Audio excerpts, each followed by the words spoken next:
All right, y'all. It's another busy week in the shop. We're trying to get ready to go to Mini Nats next weekend.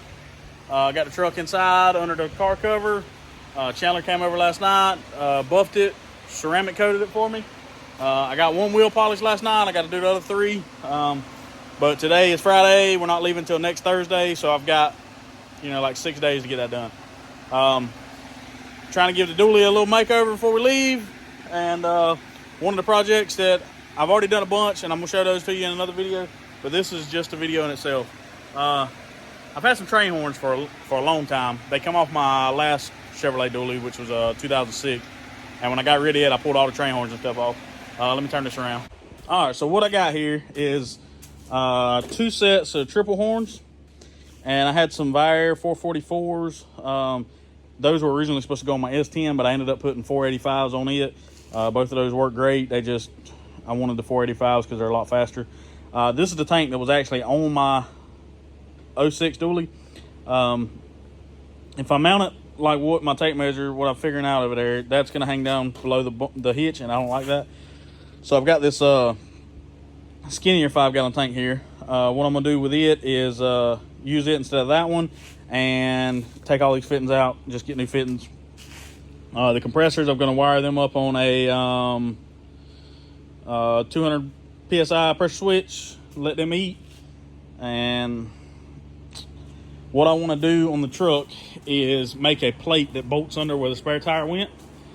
Just went out, got some metal from my stepdad, done some measurements, got some more stuff that I needed, and I'm fixing to get started on this. So I don't know how thick that is. It's like maybe 1/8 inch. It's not real thick. This is 3/16. You can see the thickness difference. But it doesn't really need to hold a whole bunch of weight. From my measurements that I gathered so far, I need a 16 by 35.5 inch piece. I'm gonna get that cut and test fit under the vehicle and get it where it'll bolt up. And then once I get that figured out, I'm gonna work on mounting the tanks and train horns and everything like that. On my last truck, the train horns were on the bedside, up under the bedsides on each side, like under the gas neck and then an open spot on this side, and they were hella loud. So I want to make them where they're gonna be loud again. Last time they had 1 1/2 inch valve with 3/8 airline running to them. I'm probably gonna run 2 valves this time, twice as much air. One going to each set of train horns. That way they're like real loud. So if you look at this tank, there's the valve that was on it. It's just a cheap valve. And then I had there's 2 SMCs there. Those were actually for the helper bag setup that was on that truck. That truck had some big 3,800 pound double stacks, because that truck was lowered 6'8", and I used to pull a wedge with it. I done that for a living for a while with that truck until the motor blew up. Oops. And I got it all back together and traded it in, got rid of it, and I really wish I had it back now. But all right, I'm gonna get cranking on this thing.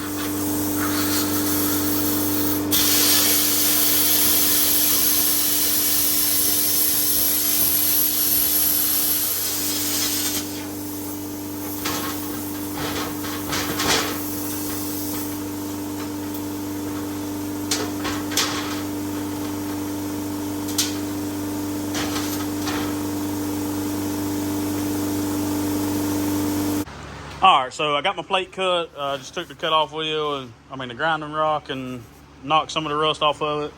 After I get all the holes drilled, I'll grind it really good and paint both sides and whatnot. But for right now, what I did is I got it stuck up on the frame. I put clamps on it to hold it in place, and I marked me 4 holes for 3/8 bolts.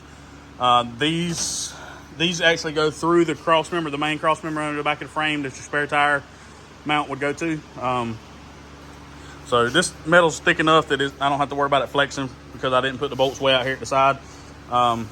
This cross member kind of comes off the frame and goes in and then back out to the frame, and then the same on the other side. So it gets kind of narrow in the center, and that's where these bolts are. The cross member is actually wider than this, but this is 16 inches. So it does narrow in the center. So now I'm gonna get my tank compressors and all up here stuck on it and try to kind of figure out how I'm gonna mount everything and make it all fit in that little area. All right, so this is kind of what I'm going for. I got both train horns on here, my 2 compressors in the center, and my 5-gallon tank at the back. I'm going to spread these out enough so I can put my Stinger 80 amp right here in the center. And I might put that through there because these compressors are missing almost all the grommets, so they're probably just going to get regular bolts in them. And I've got a air filter broke off in there. I got to get that out, the plastic air filter. But now it's about 4 o'clock on a Friday, so if I'm going to get fittings, I better go ahead and go get them because this small town, when everything closes at 5 o'clock today, that's it till Monday. So, and yes, they're dirty. I know they're dirty. They've been sitting on that shelf over there for like 7 years. Probably at least 5, like legit 5. So y'all forgive me. But all right, here we go. All right, so I went to Napa and got some airline fittings that I was missing and a ferrule. And I went to Tractor Supply and got enough bolts to bolt everything together. While I was at Tractor Supply, I found a rocker switch to turn the compressors on and off, and a momentary switch for the horns themselves, and it saved me a trip from having to go to O'Reilly's. I also got me a quick connect air hose hookup that I'm going to put under the back of the truck right here by the heat somewhere.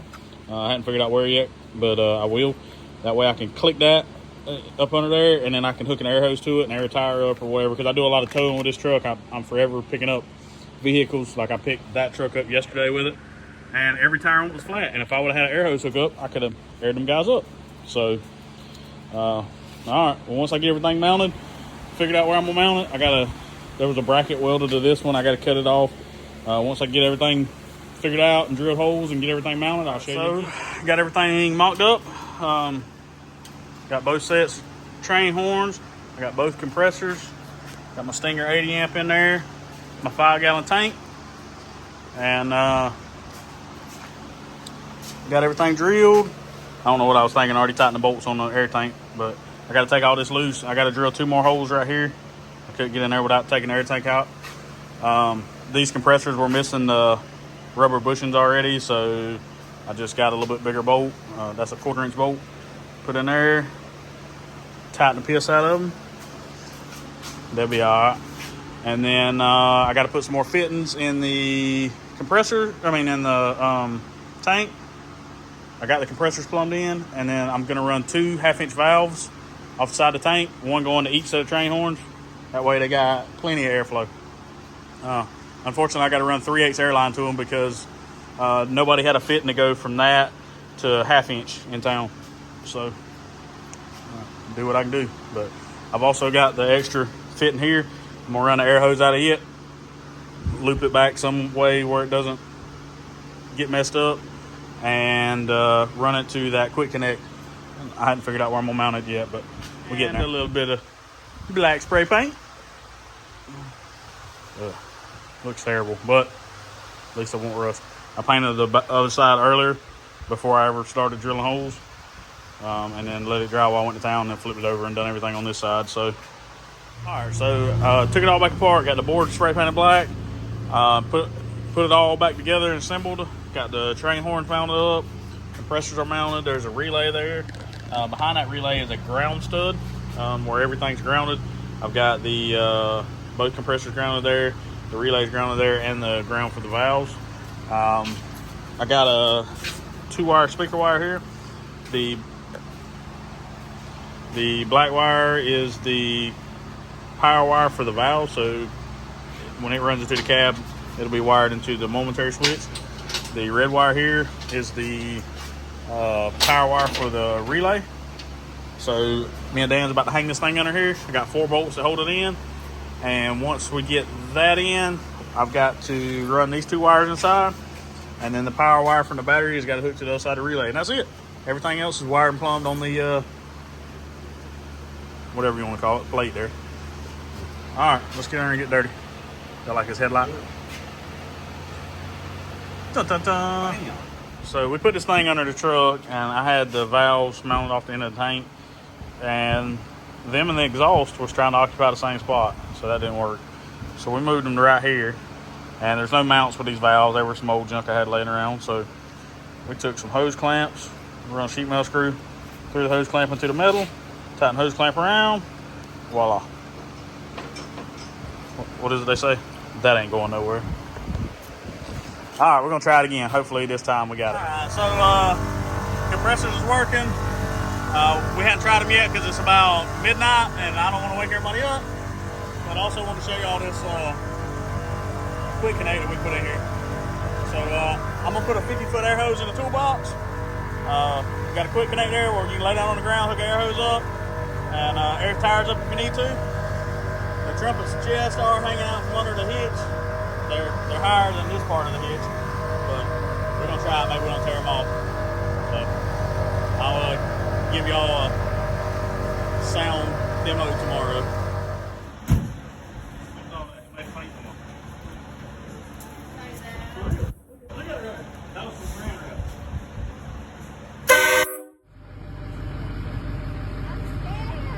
Go look.